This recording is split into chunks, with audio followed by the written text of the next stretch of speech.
नमस्कार प्यारे बच्चों। अब आज हम 201 नंबर प्रश्न से आगे शुरू करेंगे। आपके लिए मैंने लगभग 400 से अधिक प्रश्न बनाए हैं, जो अब कुछ देर बाद और आपको अगली वीडियो भी मिल जाएगी। और बहुत ही कम समय बचा है अपने एग्जाम के अंदर, और इसलिए हम इसको बार बार रिपीट करते हैं और इस प्रश्न को शुरुआत करते हैं। इस प्रश्न से, स्टार्ट मेन्यू जिस विंडो में नहीं था वो विंडो थी विंडो 8 विंडो के अंदर। विंडो 8 के अंदर हमारे स्टार्ट मेन्यू नहीं था। अब है विंडो 10 के अंदर अकाउंट में पिक्चर बदलने पर जाना जाता है, तो अकाउंट ऑप्शन में जाने के बाद हम उसके अंदर पिक्चर बदल सकते हैं। कोटाना कहाँ स्थित होता है? कोटाना टास्क बार के अंदर होता है, विंडो 10 के अंदर होता है कोटाना। आगे आता है कि किस मेथड के द्वारा एक से अधिक प्रोग्राम एक साथ चल सकते हैं? मल्टीटास्किंग मेथड के द्वारा एक से अधिक टास्क हम एक साथ काम में ले सकते हैं। बार बार प्रयोग किए जाने वाले ऐप दिखाई देते हैं स्टार्ट मेन्यू के अंदर। क्या विंडो 10 में मल्टीपल डेस्कटॉप खोलने की सुविधा है? बिल्कुल है। विंडो 10 के अंदर एक से अधिक डेस्कटॉप खोले जा सकते हैं। आगे है प्रश्न कि विंडो एक्सप्लोरर को खोलने की शॉर्टकट की कौन सी होती है? विन बटन के साथ आप ई दबा करके विंडो एक्सप्लोरर को खोल सकते हैं। माइक्रोसॉफ्ट एज क्या है? माइक्रोसॉफ्ट एज एक ब्राउजर है। विंडो 10 की नई सुविधाएं नहीं जोड़ी गई वह है? विंडो 10 के अंदर कोटाना एक नई सुविधा कोटाना नई सुविधा जोड़ी गई है, और ये डिस्क डीफ्रैगमेंटर है, ये पुरानी सुविधा है। यानी अगर विंडो 10 के अंदर नई सुविधा जो नहीं जोड़ी गई वो है, तो डिस्क डीफ्रैगमेंटर इसका सही आंसर आएगा। डिस्क डीफ्रैगमेंटर पुरानी सुविधा है जो विंडो 8 में, विंडो 7 के अंदर भी थी। और अगला प्रश्न है, विंडो स्टोर में से एमएस ऑफिस डाउनलोड किया जा सकता है? नहीं किया जा सकता। माउस की सेटिंग बदलने के लिए हम विकल्प को चुनेंगे। हम कंट्रोल पैनल और सेटिंग दोनों से ही माउस की सेटिंग बदल सकते हैं। क्या कंट्रोल पैनल से हम सॉफ्टवेयर अनइंस्टॉल कर सकते हैं क्या?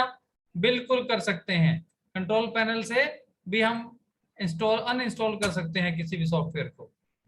अगला प्रश्न आता है कि सी ड्राइव के अंदर रवि नाम का फोल्डर है, उसके अंदर महेश नाम का सब फोल्डर है, और उसके अंदर राजू नाम की टेक्स्ट फाइल है। तो ये कह रहा है कि पाथ में राजू की फाइल को डिलीट करने का सही तरीका क्या है? डिलीट के लिए आपको डिलीट DEL कमांड लगानी पड़ेगी, उसके अंदर पूरा पाथ लिखना पड़ेगा जब डिलीट होगा। तो ये इस कमांड का सही आंसर है। किसी भी सिलेक्टेड फोल्डर का नाम बदलने के लिए हम क्या करते हैं? F2 से भी नाम बदला जा सकता है, राइट क्लिक करके रीनेम कमांड से बदला जा सकता है, और लेफ्ट क्लिक फोल्डर के ऊपर एक बार आप करने से भी नाम बदला जा सकता है। इसलिए इसका मतलब उत्तर साबी है इसके। अब आगे है, इसके बाद में अगला प्रश्न है, विंडो 10 में स्क्रीनशॉट के लिए कौन सी एप्लीकेशन है? स्निपिंग टूल से आप स्क्रीनशॉट ले सकते हैं। मोबिलिटी सेंटर मुख्य रूप से उपयोग होता है किसके अंदर? लैपटॉप के अंदर। रन विंडो में डैश लिखकर कैलकुलेटर चला सकते हैं। CALC लिख करके आप कैलकुलेटर चला सकते हैं। शब्दों को सही क्रम में जमाने की प्रक्रिया में योगदान देने वाली कौन सी एप्लीकेशन है? वर्ड प्रोसेसर के द्वारा आप शब्दों को सही प्रक्रिया में आप जमा सकते हैं। अब तक हमने जो प्रश्न देखे वो विंडो 10 के प्रश्न थे। अब माइक्रोसॉफ्ट वर्ड के प्रश्न शुरू हो गए हैं। रिबन के शीर्ष पर दिखाई देने वाला क्या कहलाता है? टैब कहलाता है। क्विक एक्सेस टूल बार में निश्चित बटन दिए होते हैं, उनमें कोई बदलाव नहीं किया जा सकता? नहीं, बदलाव किया जा सकता है। रिबन के किसी ग्रुप के दाईं ओर जो छोटा बटन नीचे दिखाई देता है वो क्या कहलाता है? उसे लॉन्चर बोलते हैं, डायलॉग बॉक्स लॉन्चर। और अनडू के विपरीत कमांड की शॉर्टकट की कौन सी है? Control Y. यानी अनडू को हम क्या करते हैं? अनडू के बाद रीडू करते हैं। और इसके बाद में है हमारा कि विंडो की स्क्रीन पर MS वर्ड की बार के अलावा कौन सी बार होती है? MS वर्ड में कौन सी बार होती है विंडो की स्क्रीन पर? टास्क बार होती है। ये तो MS वर्ड की जितनी बार हैं, टाइटल बार हैं, मेन्यू बार हैं, स्टेटस बार हैं, ये रहते हैं। और टास्क बार जो है वो विंडो की होती है। क्या वर्ड में बनाई गई पीडीएफ फाइल को वर्ड में खोला जा सकता है? नहीं। माइक्रोसॉफ्ट वर्ड से पीडीएफ फाइल बनाई तो जा सकती है, परंतु उसको पुनः उसके वर्ड के अंदर खोला नहीं जा सकता है। इसके बाद में है नेक्स्ट कि एमएस वर्ड 2010 में फाइल निम्न में से किस फॉर्मेट में सेव नहीं की जा सकती? विजार्ड कोई भी फॉर्मेट नहीं होता है, पीडीएफ होता है। एमएस वर्ड 2003 के अंदर भी कर सकते हैं और टेम्पलेट के रूप में भी कर सकते हैं। अब आता है एमएस वर्ड में फाइल का अधिकतम नाम जो है वो कितने अक्षरों का हो सकता है? 250 अक्षरों का। उसके बाद में सेव एज डायलॉग बॉक्स को में बाईं ओर क्या होता है? नेविगेशन पैन होता है डायलॉग बॉक्स में, सेव एज वाले में। एक लाइन को एक बार में ही सिलेक्ट करने के लिए उपयोग करते हैं। लाइन के बाईं ओर सिलेक्ट एरिया के ऊपर एक क्लिक करके। ठीक है, तो आपसे पूछा जा सकता है कंट्रोल ए से हम सिलेक्ट ऑल करते हैं, ये सब आपको ध्यान होना चाहिए। फॉर्मेट पेंटर को कीबोर्ड के द्वारा कॉपी पेस्ट करने की कौन सी शॉर्टकट की है? कॉपी और पेस्ट, कंट्रोल और शिफ्ट प्लस सी कॉपी करता है फॉर्मेटिंग को, कंट्रोल शिफ्ट वी पेस्ट करता है। अगला प्रश्न है टेक्स्ट को फॉर्मेटिंग को क्लियर करने की शॉर्टकट की क्या है? कंट्रोल के साथ में अगर आप स्पेस दबाते हैं तो फॉर्मेटिंग क्लियर हो जाती है। Bold, italic, underline, superscript button क्या कहलाते हैं? टॉगल बटन कहलाते हैं। पैराग्राफ की प्रत्येक लाइन को लेफ्ट और राइट मार्जिन के मध्य अलाइन करता है और एक समरूप लेफ्ट राइट एज दिखाई देता है, उसे क्या कहते हैं? जस्टिफाई कमांड कहते हैं। आगे वाला है पैराग्राफ में इंडेंट लगाए जा सकते हैं। Left indent, right indent, first line indent, hanging indent, ये 4 प्रकार के इंडेंट लगाए जाते हैं, है और वह दोनों। रूलर लाइन होती है, हॉरिजॉन्टल होती है या वर्टिकल होती है? दोनों ही प्रकार की रूलर लाइन होती है। स्क्रॉल बार विंडो डैश डैश में लगे होते हैं। स्क्रॉल बार किधर होते हैं? नीचे और दाएं। अगला प्रश्न है निम्न में से कौन सा एमएस वर्ड में फॉन्ट का स्टाइल नहीं है? ये स्टाइल नहीं होता है सुपरस्क्रिप्ट।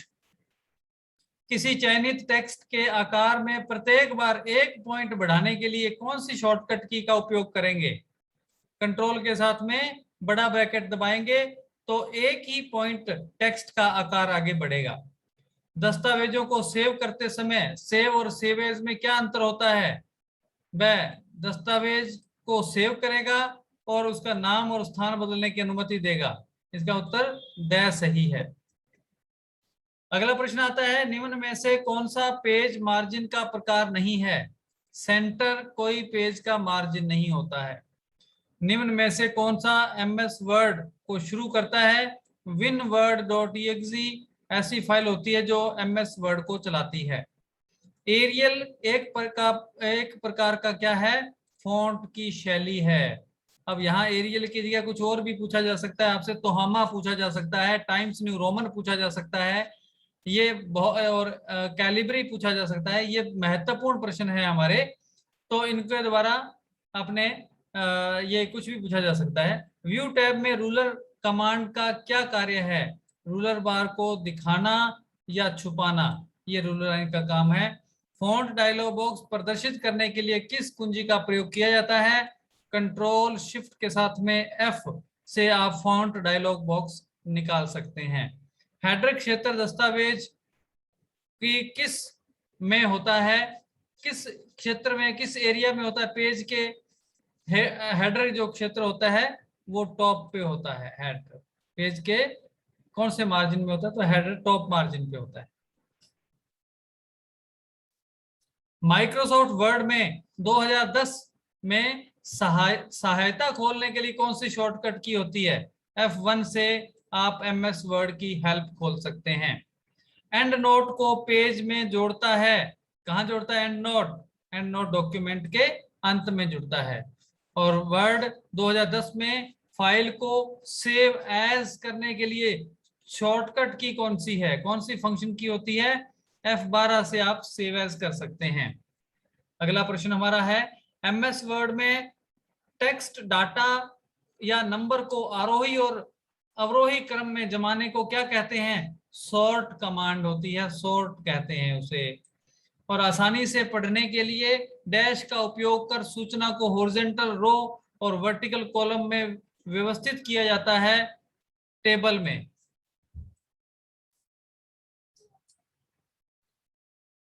और डैश लोकप्रिय वर्ड प्रोसेसर हैं। एमएस वर्ड भी हैं और वर्ड पैड भी लोकप्रिय वर्ड प्रोसेसर हैं। अगला प्रश्न है हमारा, फाइल का प्रकार इंगित करता है। ये वर्ड के 2010 के डॉक्यूमेंट में फाइल का प्रकार कैसा होता है? .docx होता है, .doc होता है। 2010 से पहले जो 2003 एमएस वर्ड था उसमें DOC होगा, और 2007 के बाद जितने भी एमएस वर्ड आए हैं उनमें .docx एक्सटेंशन लगता है।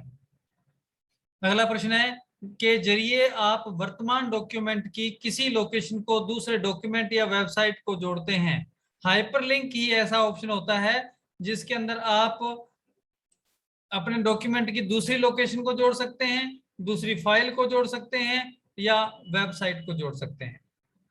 और इनमें से कौन सी की वर्तनी या व्याकरण की जांच को सक्रिय करता है? F7 के द्वारा हम व्याकरण और वर्तनी की जांच कर सकते हैं। अगला प्रश्न है, एमएस वर्ड में शब्दों को नीले रंग से तरंगित रेखा जो होती है उससे क्या क्या दर्शाती है? स्पेलिंग अगर गलत है तो एमएस वर्ड के अक्षरों के नीचे लाल रंग की वेवी लाइन आएगी, उससे हमें पता चलेगा। और ये है कि इसमें जो कैपिटल लेटर लिखे होते हैं उनको कभी अपनी जो व्याकरण है या अपने इसके वर्तनी है, स्पेलिंग है, वो जांच नहीं करती है। उसके बाद में ये प्रश्न हमारा अभी सही नहीं हो पाया है, गलत हो गया है।